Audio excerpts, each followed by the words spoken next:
Hello guys, কি অবস্থা সবার? আসলাম একটা ব্লগ নিয়ে আসলাম। আমাদের সাধারণ খেলা হচ্ছে,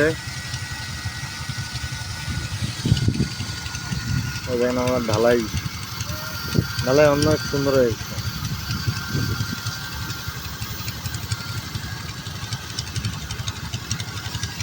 এই লেবাররা কাজ করতেছে,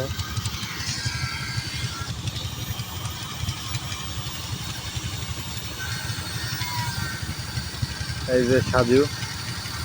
এই দাদা কিন্তু ভাই বেশি খাটাখাটি করে, বড় ভাই বেশি খাটাখাটি করে, আমাদেরকে খুব খাটায়।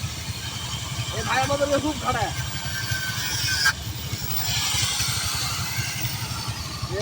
এই ভাই আমাদেরকে খুব খাটায়।